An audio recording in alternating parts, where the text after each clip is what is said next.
celebrate certain events on the calendar without really truly appreciating what they mean. So let me ask you a question. If you were to define what depression is, what is it? Anxiety, for example. Do you know how to define what anxiety is?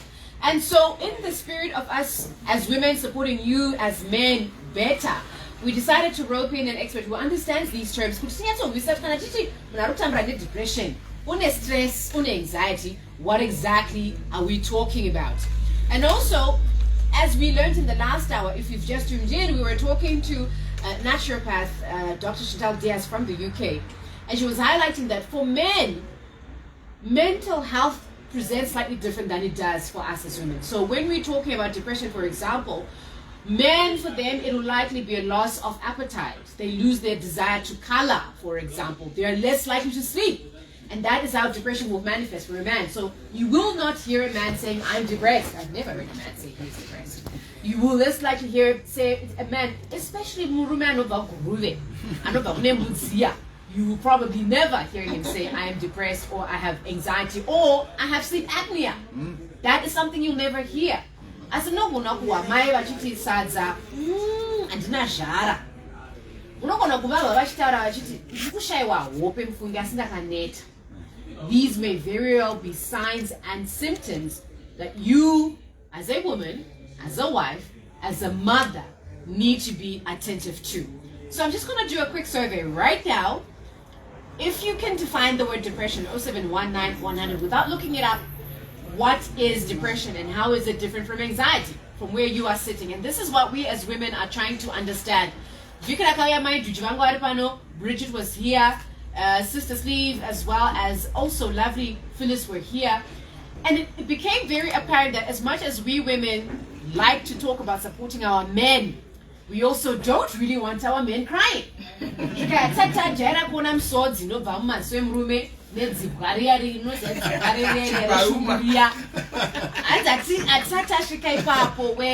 much as we want our men to open up,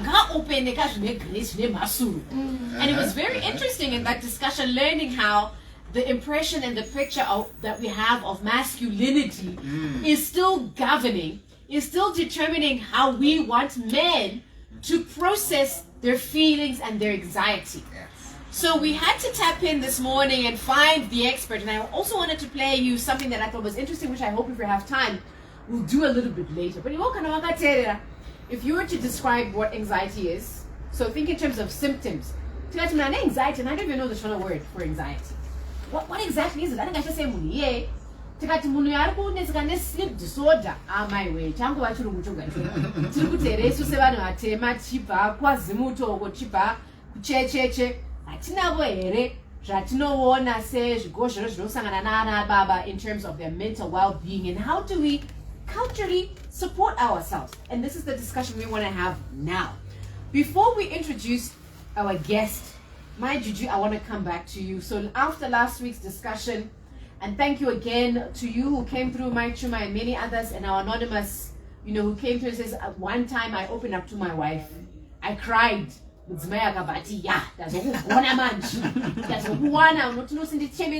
found victory in her husband's vulnerability. Yeah. And from that point on, he as a man resolved and we put this man back in the cage. So in the last 7 days, my Juju, after that discussion where you guys were very open about how you process what masculinity looks like as far as men processing their feelings sounds like, have you had a different awareness about it this week? Did you experience a man who you'd say, this one is not okay, he could do with a little bit of TLC or whatever? Come on. Morning Falake, morning listeners. This past week has been different. You start to listen with a different ear. You pay more attention. I'm also a mom to a boy. So as opposed to being the harsh parents, I'm understanding now, look, he's also human. It's just gender. But it doesn't stop him from being emotional when he's hurt. It shouldn't stop him from opening out and telling mama, I feel like this when he's not okay. So even like with guy friends, it even made me reflect on some conversations I've had with guy friends, but you know, that was actually a cry for help. Some men speak in third party angles. Because that's what I would have Indiana problem. Which I you know but but as he's paying attention not know but that's what I won't go Buddha Pachina put in the young for fear of being victimized, for fear of being strong, or of being made weak, or to feel as if they're weak or they're soft. So yeah, it's eye-opening, and yes, women, we should be that first, you know, the first psychologist. Yeah, definitely. we were left with the mandate last week that we as women, particularly if you're in a relationship, you are your partner's first psychologist. Before he talks to your friends, before he looks for online help, we actually did a survey and we found out, this is very interesting, and this was a Capital survey with the listener. We found that most men are more likely, their first psychologist, the person they're going to deal with when they have a situation, listen to this, is an online platform. Then a friend. Then the woman, then the church or a pastor or whoever you would put in terms of formal, definitely not a psychotherapist. And that was very interesting. Most men, and this is what you were saying, my Juju, they would rather tune into, for example, on our men's show on Monday, Pachoto, and have their situation discussed there than within what looks like a safety net. A relative was like at number 5. So that's very, very interesting. So we have a psychotherapist in the studio. Meritha, first we start off by introducing what exactly a psychotherapist is, and we want to start looking into some of these mental health terms that I'm depressed. And I remember when I was in high school, there was a point where the term stress was so fancy, like, oh, I'm so stressed. Why? I haven't finished my homework. I'm so stressed. I have got ads this afternoon. You know, we started using that word stress as a sign of achieving or having too much on your plate in the spirit of success. But we also didn't realize what that actually means. So firstly, good morning, welcome. Let's start there. No, today kind of starting as a mental health, and we're saying somebody is battling anxiety, depression, whatever. Start with anxiety. Good morning. Good morning. So let me start with psychotherapy. So I want to say everyone struggles with something. Everyone. It doesn't matter who we are.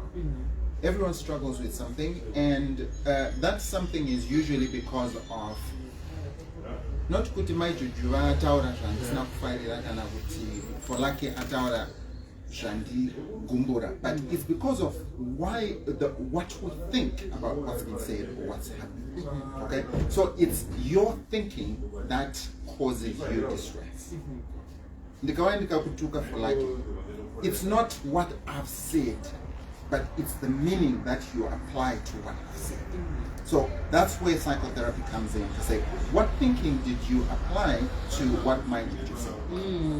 That made you feel the way you feel. Right. So mind you, for example, I feel like I can either take offense to that, Exactly. I can either see that as a compliment, but whatever it is, It's your thinking. however I'm like an receiving interpretation. that. Exactly. Right. Yeah. It's how I'm seeing the world. Exactly. Okay. Yeah.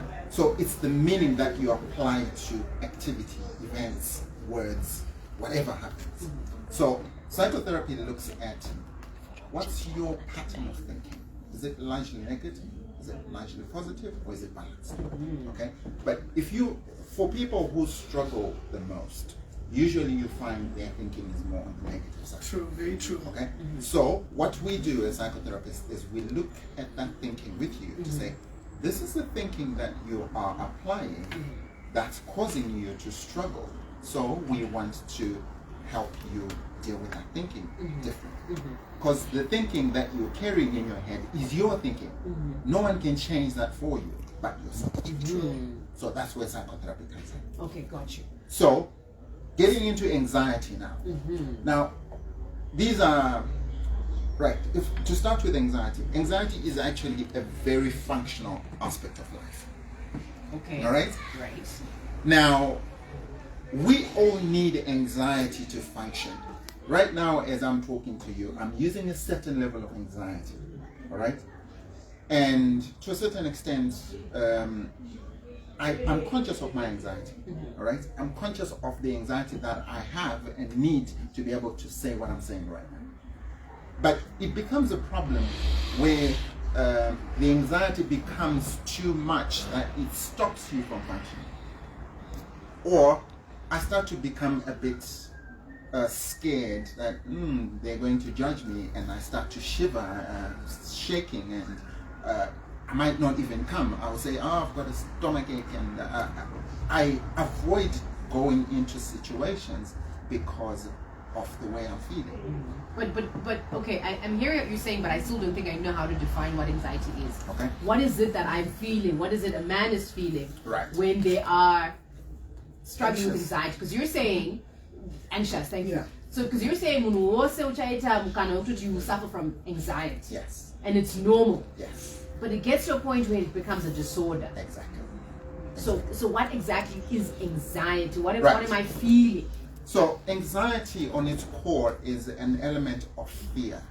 Yeah, just sensing that something might go wrong if I get into this, or if I say this wrong, or if I'm not seen the way I should be seen.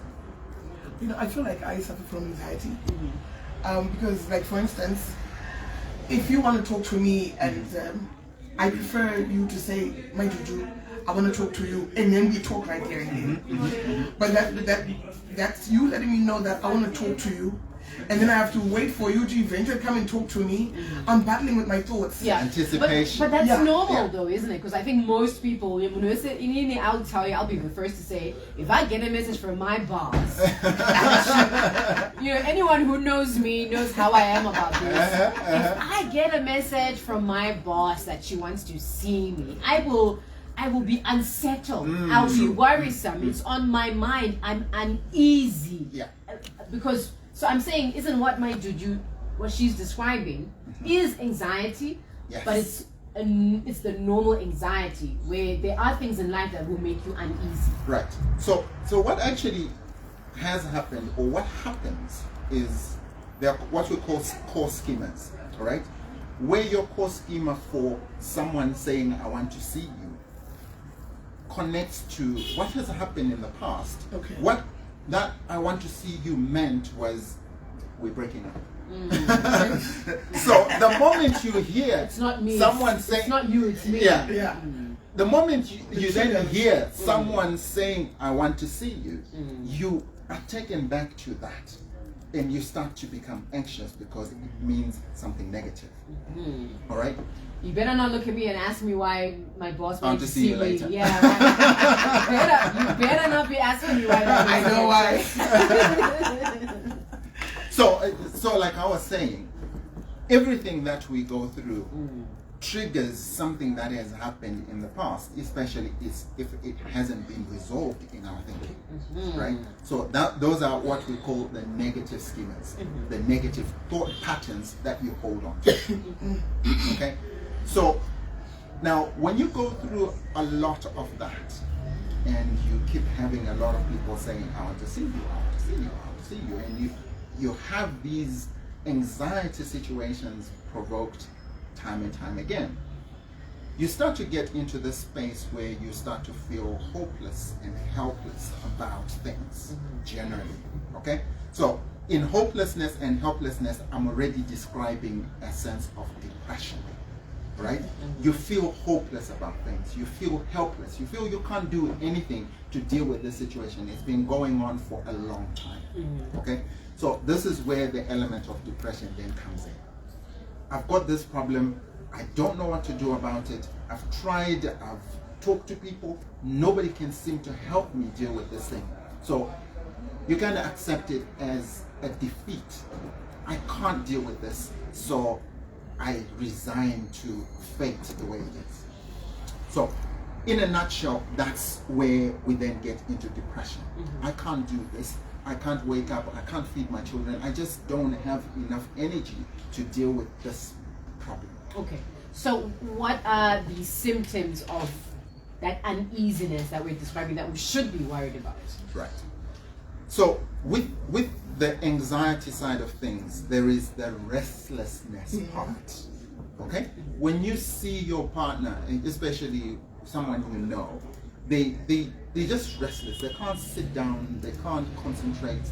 They're just all over the place. You know them as someone who's very relaxed, who's very laid back, but all of a sudden he comes from home, he doesn't sit down, he goes and checks things in the kitchen, he touches this, he touches that. You see a change in their presentation.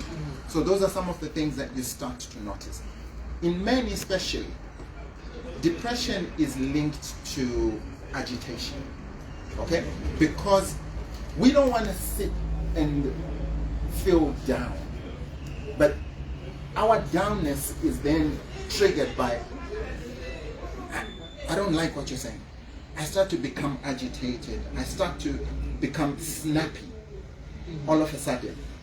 So depression in men in particular comes in what we call agitated depression. So they are down, but the way they respond is not sleeping in bed, staying in bed, but it's in being aggressive, overly aggressive. Yeah. Andisukufara nezvaubundiita nekuti hausiona here kuti handina energy yekuti ndiite zvibasa ravo. Yeah. So instead of crying out for help, I then become aggressive.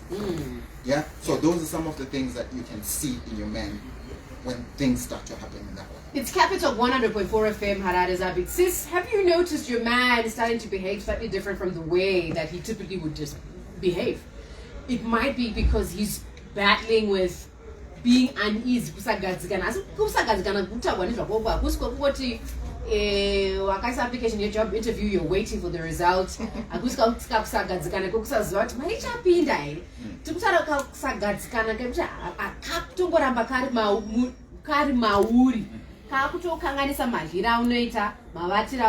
way you are functioning, you're less likely, but you probably will be very aggressive. Yeah, absolutely. And these are some ways that anxiety. So I'm just checking with you as a woman.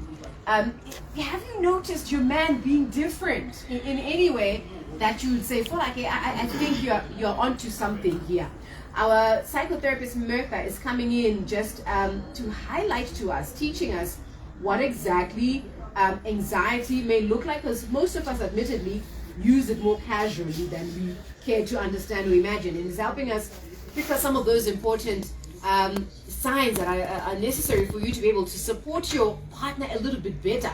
Jikai, sometimes for you as a man, you're likely to feel a little bit of a racing heart. Shortness of breath.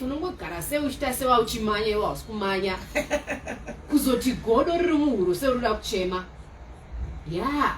And maybe it's even butterflies. And I know this is what white people say. I don't know what we say as white people. Butterflies in your stomach. This could also... and just having bodily tension. It could be that, but it could be anxiety. So my question to you is, this restlessness, is it like on one day, is it 2 days, or a week? Does it eventually end? And if it does, how do they get it to end? Because whatever situation that's causing them to go in there, yeah, whatever's causing them to go in there, if not solved, will still linger. Yes. Because in the event, I agitated, I don't know, I wouldn't say anger, but it still doesn't solve the problem. Yes. So how do they snap out of it? Right. So the issue that exists in a situation where someone becomes anxious is something happens that they need to deal with, but they can't seem to find a solution to dealing with that problem. All right. So you can be anxious for a few minutes if it's not a big problem. That if it's something that you can set aside and maybe ignore. It's not huge. All right. You can then say and then you move on. Then you probably notice that you've forgotten about the road race that you did this morning, and you're now focusing on work, and you're okay. Yeah. But there are certain things that are on your mind all the time. rent is due tomorrow, or rent is due next month, or next week, whenever rent is due, but I can't figure out where am I going to get my rent from, right? So that anxiety tends to linger for a little bit longer, all right? Or what am I doing with my life? I don't have an occupation. I don't even know what I want to do with my life. That can be a much longer lasting anxiety. Okay. How was work? You start thinking, what do you mean? I don't even have a job and I don't even know what I want. My parents want to support me. They keep saying, what do you want? And I don't know. So that can be a much longer lasting anxiety, which then gets into a depression. I think a man being a man, in terms of being a family man, that is, the weight on them is too much. Like why? You mentioned school fees, like the financial aspect. They have to take it, they have to pay fees, right. Rentals, and you come out to put it as a room and it will not take a movie.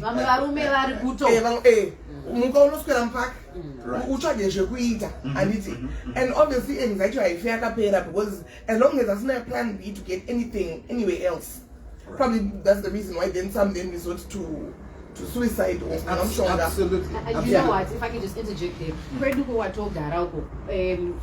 So pane murume akatozvisungirira so pane rukova runofamba nepamsha saka mapostori anokuta ndiwo mapostori they like to have their service kuzhe. So this man hadn't been home for 3 days, akangobuda ndokusira mukadzi zvose, and he says, I'm coming back. He went and he hung himself kurukova iwowu akazoonekwa nemapostori 3 days later. Munyaya yacho payakazotanga kuzewa exactly what my Juju is describing. And it may not be a fair position, but the women fingers were pointing at the wife, because I think he was a gardener, but she was, I think, like a nurse aide or something. So, right. You know, she was feeling as if he wasn't doing enough. Yeah, but if ndingadii chake tambo yake ndokuinda pakati perukowa pasingashikiki zvokumanya. He really thought this through. Right. And he hung himself, and he was only found 3 days later. Wow. And in that case, now when I was later my investigations, he probably didn't have friends. Because if he had a friend, at least he could have said, you know, but even the aspect of being a man, because remember the first psychologist, and the power. Can I then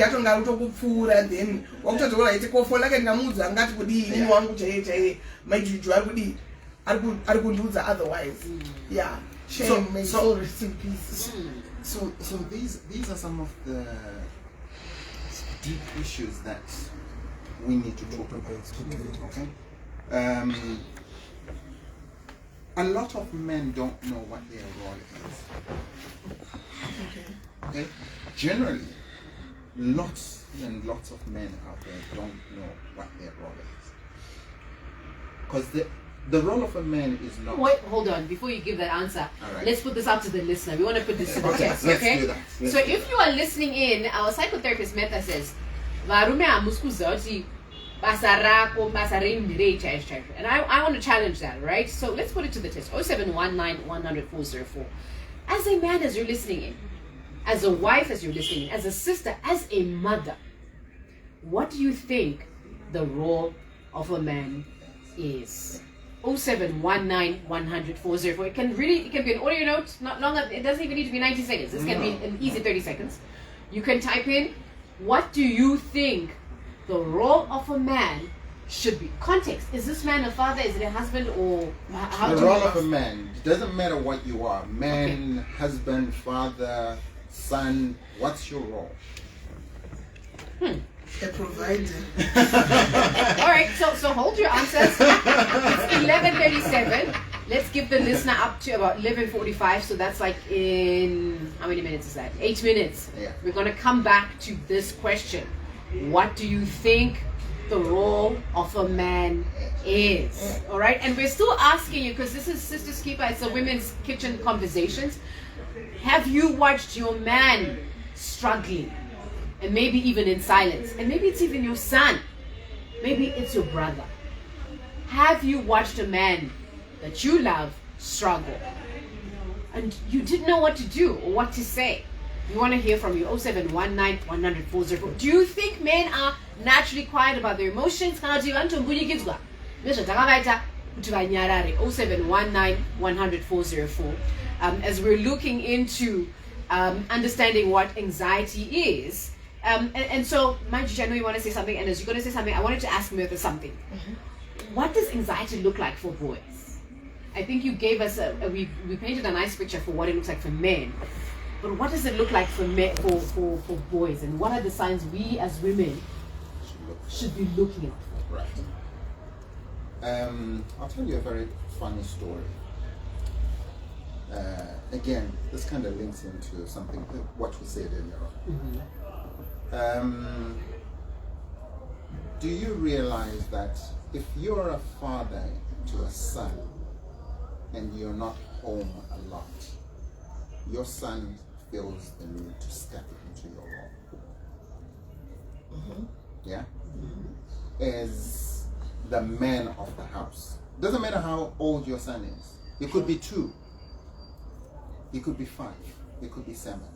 If you're not home as the man of the house, your son steps into your role.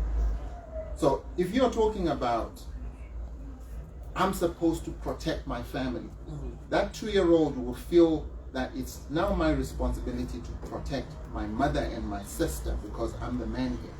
At 2 years old. At 2 years old, how does he even have a concept of what he's supposed to do? At 2 years old. Because he's a little man. Yeah. I see it when I want to go somewhere, my mom gonna go. Exactly. I'm the mother here. You don't ask me questions. You know. There is that innate need to be A man, because we're waiting for the listener to come through. What listeners come through? As you're listening in, what do you think is the role of a man? Exactly. If you are a man, what do you think your role is? As a mother, as a wife, as a sister? Okay, so I'm seeing some responses coming in. We're going to give you up to like 5 more minutes for you to really come through with that thought process, and we're going to figure out if we understand what the role of a man is supposed to be. So a 2-year-old will step into that. Yeah, so to finish on that, you tend to find the idea around bedwetting is also associated with anxiety. I'm afraid to wake up and go to the toilet, so how much harm is this going to cause? Alright? So bedwetting is very closely linked to anxiety, right? Especially in little boys. Even in little girls, it's fear of something. They're afraid to get up and go and do something because they are afraid. There's something there. So if you've got a child who's struggling with bedwetting at whatever age at this point, start to interrogate this. Could they be afraid of something? All right? So those are some of the anxiety elements that when they grow up with these things, they become bigger and they start to affect other things.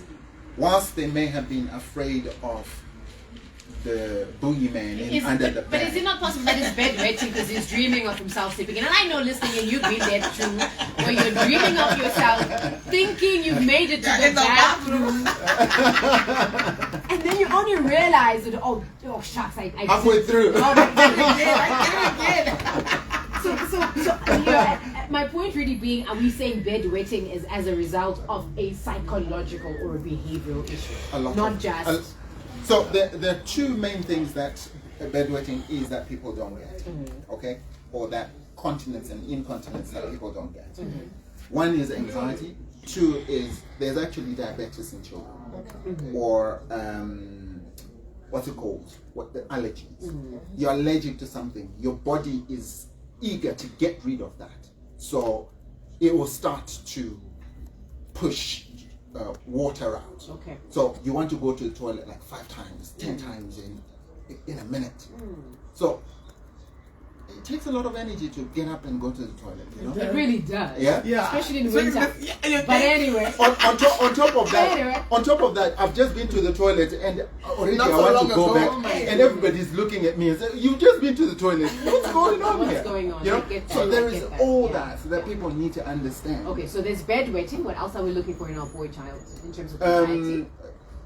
Your sense of self is affected a lot. So the self-esteem and even confidence to raise your hand and ask a question, you're affected. You don't feel you're good enough to be seen. So those things you want to avoid. You want to be a shadow in the room. You want to shy away from everything and everyone. Okay, so if you notice those kind of things, someone who's largely avoidant, and in that space they don't want to step out. Something is going on. We need to create spaces where we can talk to our children, right? But again, looking at our culture, a lot of our fathers don't want to be questioned. So if I'm 3 years old and I'm asking Daddy, why do you want me to pass the remote control to you? Instead of him taking time to explain that to me, he becomes aggressive. Just pass it to me. Yeah. You declare his power. Exactly. But what that does to that child is it passes a message that you're not important enough for my time to explain these things to you. So it's very important that we set environments in the home that our children feel it's okay to ask questions, it's okay to be heard, it's okay to question what I'm saying. Have you noticed that that is now common with the children of today? They ask questions regularly. When we were young, what is that? You never even got the opportunity to question your parents. It's actually not And I just think about we turned children of out- today. Funny enough, Okay, I'm speaking of mine. it's a psychological phase that every child goes through. Around the age 3, children start to ask the why question. If you've got children in your household, around the age 3, notice the type of questions they start to ask. No, but I think what Mind Juju is saying is, outside the age of 3, this Gen Z is getting away with murder. We would never have gotten away with it. Oh yeah. They are, Absolutely. asking questions, and maybe that's why they're in some ways smarter than us.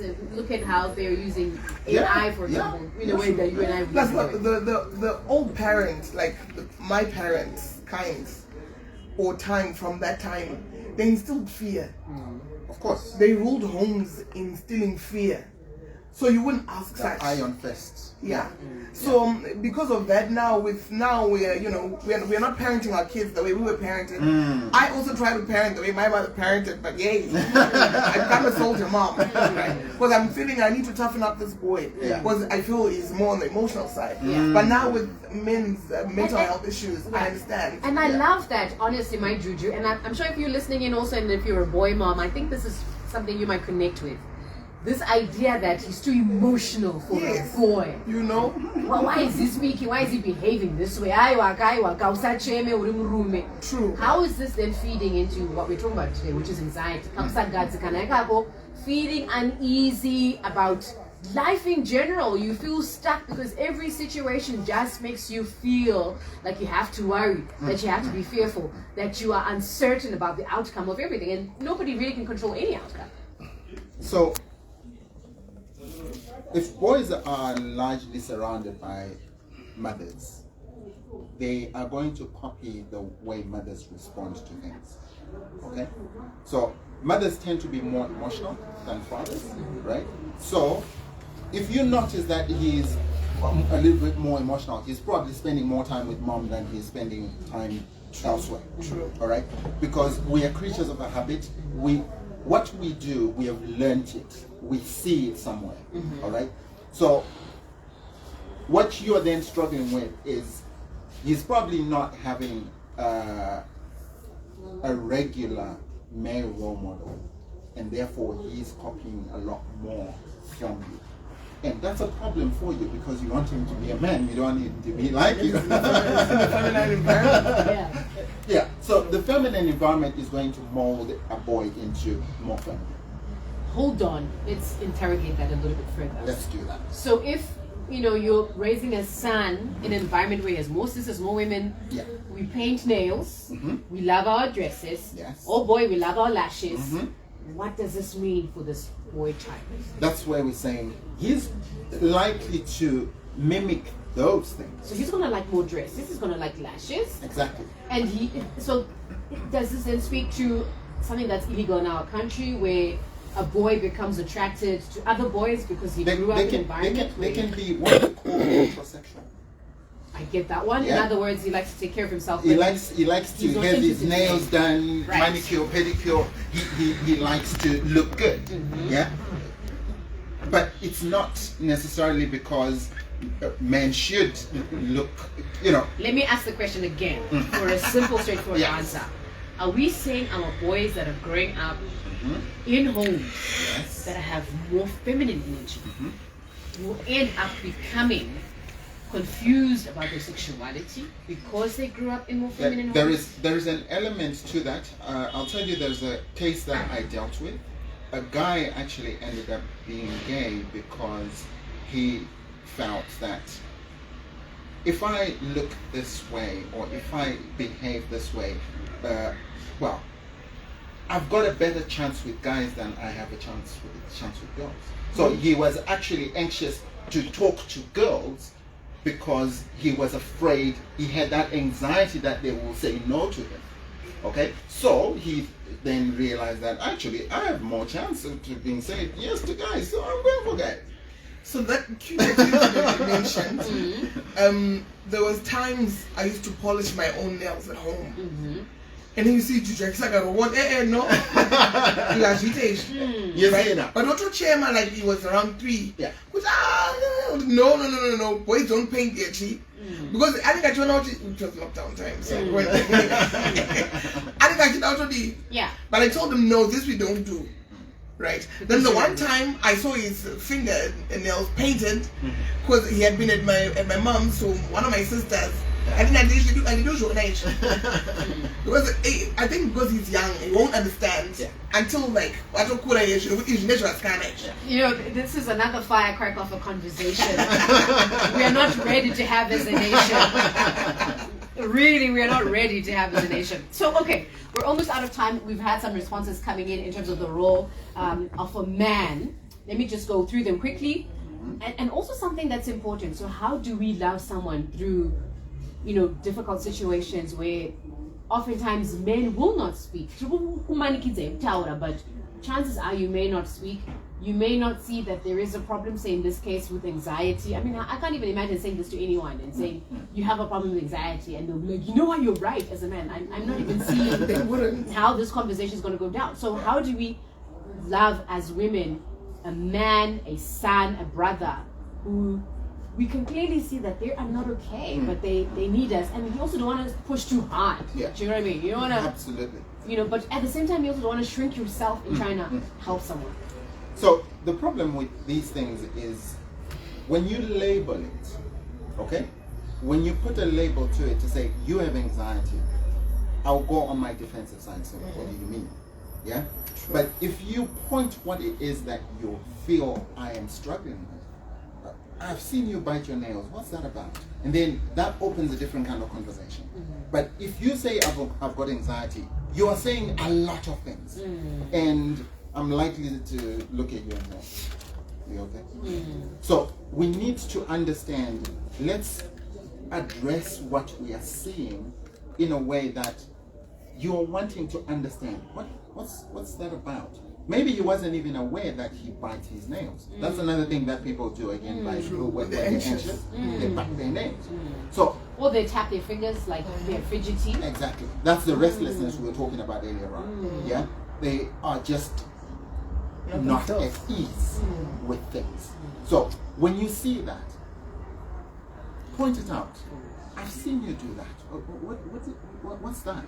Why do you do that? I'm fascinated. You open up a conversation. even if he wasn't aware, he then realizes that, oh, I bite my fingers. Or, you know, it helps. Those are the kind of things that help. Even in clinic, I mirror some of the things that someone says. Did you just say that? Like you just said, if a boy is spending time with a lot of women, I'm just kidding. Exactly. That. Yeah. Yeah. So it helps them become more aware that, so yeah, I do that a lot. Actually, it might be a problem for like, do you know what that is? Then you can get into the anxiety conversation. All right. So we just want to do also another quick poll as I'm about to read your messages and your responses to what the role of a man is. But the question I want to throw at you: which do you think matters the most when it comes to supporting our men's mental health? Okay? Is it A, listening without judgment? Is it B, encouraging therapy? Or maybe you think it's C, giving space. How about D, leading by example? Which of these do you think matters in supporting our matters the most? Which of these matters the most in supporting our men's mental health? Is it A, listening without judgment? Is it B, encouraging therapy? Do you think it's C, giving space? Do you think it's D, leading by example? All right, so let's quickly go through our messages that are speaking into the role of a man. Ernest, good morning, Shkansi. The role of a man is to be a provider, protector, and leader. All right, I'm going to have to quickly go through some of them. 5481, good morning, and Maya. Because the role of a man is to nurture, protect the family, be a provider, and also be a role model to his children and community. And I'll take one last one. Patience. I think the role of a man, listen to this: provider, protector, leader. And these are the answers we know should be the right answers in terms of what the role of a man is. Are these answers correct? No, they're not. What? That's Mine was that's a provide whole and misconception. multiply and to multiply. To multiply. Right. Let me simplify this. The role of a man is none of the above. Okay? So the key role for man is not to be a provider. No. It's not to be a protector. No. It's not to be a nurturer. It's not to be a role model. So what's the key role? The key role of the model of a man For model man. is to be a disciplinarian. Now, let me explain what that means. When we say a disciplinarian, we are not saying the one who beats and corrects and scold and do all those things. Discipline is another very misunderstood concept. I'll take you to what a lot of people know. Jesus had 12 disciples, right? We have a discipline element in the word disciple. Yeah? 12 followers. So discipline is more about leading, setting an example, painting a picture of where you want to take your family to. Okay? So you are there to, when you meet Folake, you want to talk to her about what is it that you want to do with her, where do you want to take her, what kind of life do you want to lead with her. All right? So those are the things that you need to have as a man to say, I have a vision. I want to take you to Victoria Falls. That's where we want to have our life and family. And then you sell that to her, you sell that to your children, you sell that to your family. They have to buy into it so that they contribute to you guys getting to your vision. Those are the kind of things. So discipline is not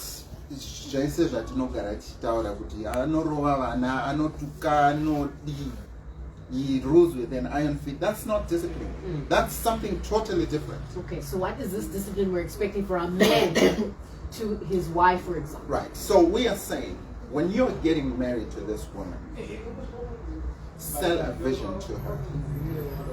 A realistic one, not one of those cloudy ones. We're moving with you, Yeah. but because of time, I'm going to rush you. So he sold this vision and bought into it. How does the disciplinarian show up in there? Right. Now you lead by example. You are leading to your vision. There's no point you selling a vision and then you go the opposite direction. But that's what most men are doing.